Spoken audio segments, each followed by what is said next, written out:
2005। Uncle, मुझे दर्द हो रहा है, please let me go. Freddy, तुम अच्छे बच्चे हो ना, तो क्या अपने अंकल की इतनी सी बात नहीं मानोगे? एक 14 साल का बच्चा एक काले साए को देख पीछे हटता चला जा रहा था। वो इस कदर डरा हुआ था कि उसे अपने घुटने से बहते खून की भी फिक्र नहीं थी। वो दर्द में अंकल प्लीज की गुहार बार बार लगा ही रहा था कि अचानक उसके कमरे का दरवाजा बंद हो गया और कमरा बंद होते ही उसकी चीखों से बंगले की पुरानी दीवारें तक गूंज उठी। वेनिसा, जो इस बच्चे की बड़ी बहन थी, उबलते दूध का पैन छोड़कर कमरे के दरवाजे की ओर दौड़ी और तब तक दरवाजा पीटती रही जब तक उसके हाथ ना छिल गए। 1 घंटे चली जद्दोजहद के बाद जब दरवाजा खुला तो वेनिसा ने पाया कि कमरे में सब कुछ उथल पुथल हो चुका था। दीवार पर नाखूनों के नोचने के निशान थे और कमरे के पर्दे जमीन पर फटे पड़े थे। फ्रेडी, क्या तुम ठीक हो?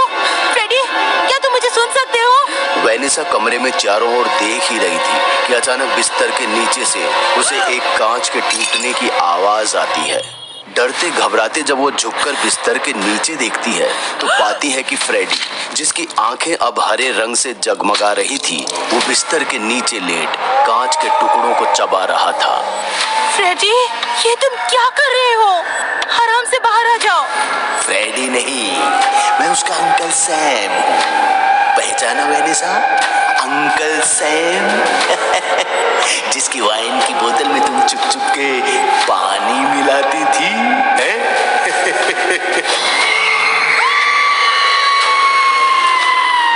रजत, जो कई रातों के बाद आज गहरी नींद सोया था, बिजली की गर्जना और एक औरत की चीख से सहसा जाग उठा। इससे पहले कि वो सोने वापस जाता, कमरे में दूसरी तरफ रखा उसका टेलीफोन बजने लगा। रजत ने घड़ी की ओर देखा तो पाया कि रात के 2 बज रहे थे। अरे यार, इतनी रात में कौन फोन कर रहा है? रजत ने बिस्तर छोड़कर फोन उठाया तो उसे किसी लड़की की घबराई आवाज सुनाई दी जो बार बार एक ही बात दोहरा रही थी। 1 मिनट मैडम, देखिए, आप शांत हो जाइए और बताइए कि क्या हुआ है। रजत के इतना कहते ही फोन के दूसरे सिरे पर खड़ी औरत ने लंबी सांस ली और अपनी व्यथा सुनानी शुरू की। अरे हाँ, मैं समझ रहा हूँ आपकी तकलीफ, पर मेरे आने तक आप उस कमरे को बाहर से लॉक कर दीजिए। और हाँ, बाहर अगर खुली जगह है तो वहाँ मेरा इंतजार कीजिए। बाकी आप मुझे अपना पता लिखवाइए, मैं वहाँ जल्दी से जल्दी पहुँचता हूँ। रजत ने पास पड़े एक नोटपैड पर उस औरत का पता लिखा और फोन रखते ही सूटकेस को उठा कुछ सामान पैक करने लगा। रजत जैसे ही बताए पते पर पहुंचा तो उसे एहसास हुआ कि जैसे कोई औरत उसे पीछे से बार बार पुकार रही है। रजत, रजत, रजत, अंदर मत जाना, वो आदमी तुम्हें मार डालेगा। रजत ने पीछे मुड़कर देखा तो वहां कोई नहीं था और जैसे ही उसने वापस सामने देखा तो वेनिसा को अपने सामने खड़ा देख चौंक गया। आप रजत द घोस्ट हंटर है ना? जी हाँ, मैं ही हूँ रजत। मिस्टर चार्ल्स मेरे मेंटर हैं और उन्होंने ही मुझे आपका ये केस सॉल्व करने के लिए भेजा है। आप कुछ घबराई हुई लग रही हैं। आराम से बैठिए और बताइए कि मसला क्या है। हाँ, हमारे अंकल सैम को वीजा बोर्ड से खेलने की बुरी आदत थी। उनकी इसी बुरी आदत के चलते उन्होंने एक रात स्विमिंग पूल में छलांग लगा दी और अपनी जान ले ली। मगर बात यहाँ भी समाप्त नहीं हुई। मेरा छोटा भाई फ्रेडी एक दिन गलती से उनके कमरे में चला गया और उनका वीजा बोर्ड इस्तेमाल कर बैठा। आपके अंकल सैम ने फ्रेडी को पोसेस कर लिया, एम आई राइट?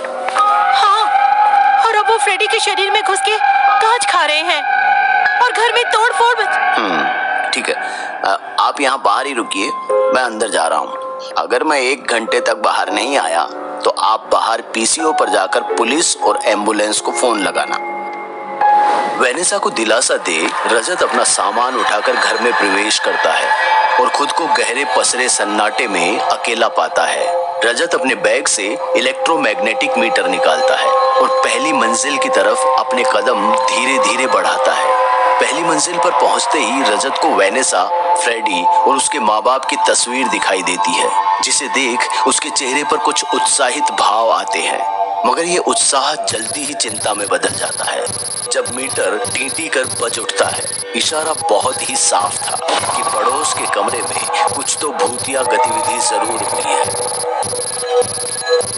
रजत जैसे ही कमरे में पहुंचता है तो हक्का बक्का रह जाता है, क्योंकि कमरे की दीवार पर चढ़कर एक बच्चा मोटी सी मकड़ी को कच्चा खा रहा था। तुम वेनिसा के बॉयफ्रेंड हो? नहीं, तो फिर मेरे डिनर में अड़चन डालने क्यों आए हो? Get lost. मैं रजत हूँ, पेशे से एक घोस्ट हंटर और एक्सोर्सिज्म एक्सपर्ट। मैं जानना चाहता हूँ कि तुम इन दो मासूमों को क्यों परेशान कर रहे हो। ये और मासूम, इस फ्रेडी के बाप ने मेरे हिस्से की पूरी प्रॉपर्टी हड़प कर ली और हिस्से के नाम पर इस बंगले में सिर्फ एक छोटा सा कमरा दे दिया। जब तक इनकी फैमिली और ब्लड लाइन को मैं फिनिश नहीं कर देगा, मैं हिलेगा नहीं साला। ये तो किसी फिल्म की लाइन हो सकती है, पर फिलहाल तुम लाइन पर आओ अंकल सैम। ये तो तुम भी जानते हो कि तुम्हारी आत्मा को मुक्ति मिलनी चाहिए। हरगिज नहीं। सैम के चिल्लाते ही कमरे के सारे बल्ब फट पड़ते हैं और कमरे में एकदम से अंधेरा छा जाता है। ये देख रजत दंग रह जाता है, लेकिन वो इस बात से पहले से ही वाकिफ था, जिसके जवाब में वो अपनी जेब से एक छोटी सी बाइबल निकाल लाइटर की रोशनी में पढ़ना शुरू करता है। In the name of Christ I compel you.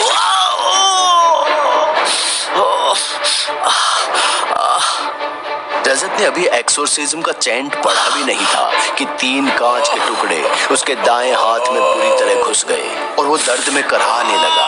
रजत की मुसीबतें एक के बाद एक बढ़ती ही चली जा रही थी, क्योंकि इसके बाद उसके पैरों के नीचे की जमीन कंकालों के दलदल में बदल गई थी, जिसमें वो धंसता ही चला जा रहा था। उसने हर मुमकिन कोशिश की, हाथ पैर भी मारे, लेकिन शायद रजत का यही अंत था। वेनिसा अपने हाथ में क्रॉस पकड़े मन ही मन कुछ बुदबुदा रही थी कि अचानक कमजोर फ्रेडी उसकी ओर लंगड़ाता हुआ चला आ रहा था। वेनिसा अपनी जगह से उठी और दौड़ते हुए उसके पास पहुंची।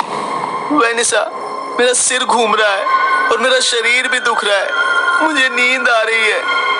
हाँ फ्रेड, तुम स्ट्रेस बिल्कुल मत लो, मैं अभी एम्बुलेंस बुलाती हूँ। तुम मेरे साथ अंदर नहीं, पूल के पास डैड का सीक्रेट फोन है, उससे कॉल करो। रुखसार, क्या ये सचमुच तुम ही हो?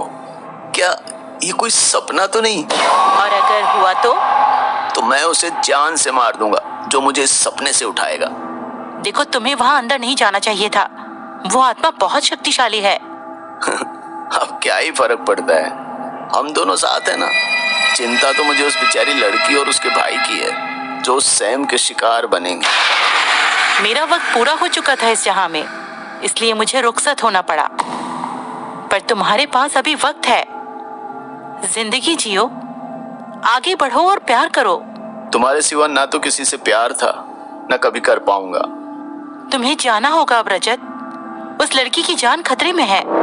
जब रजत की आंख खुलती है तो वो खुद को उसी हवेली के लिविंग रूम में पड़ा हुआ पाता है। रजत उठता है और अपने बैग में से कुछ सामान ले पूल की तरफ दौड़ता है। वहीं दूसरी ओर पूल की तरफ फ्रेडी, जिसमें अभी भी अंकल सैम की आत्मा थी, वेनेसा को हवा में उठा बार बार जमीन पर पटक रहा था। आखिर में जब वेनेसा बेहोश होने वाली थी तब उसने वेनेसा को हवा में उड़ा पूल के बीचों बीच फेंक दिया और जोर जोर से शैतानी हंसी हंसने लगा। रजत, जो हाथ में क्रॉस को लपेटे पूल की तरफ पहुंचा ही था, तुरंत पूल में छलांग लगाता है और वेनेसा की तरफ तैरता हुआ जाता है। रजत के हाथ से अभी भी कांच घुसने के कारण खून बह रहा था, फिर भी वो किसी तरह वेनेसा को पूल से बाहर निकालता है। पर वेनेसा, जिसे तैरना नहीं आता था, मुंह में पानी भर जाने के कारण बेसुध हो चुकी थी। रजत ने तुरंत उसकी छाती दबाकर उसे सीपीआर देना शुरू किया।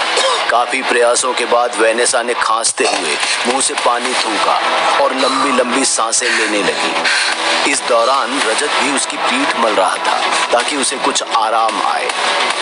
वो मेरा फ्रेडी नहीं था, हमें भागना होगा, वो किसी को जिंदा।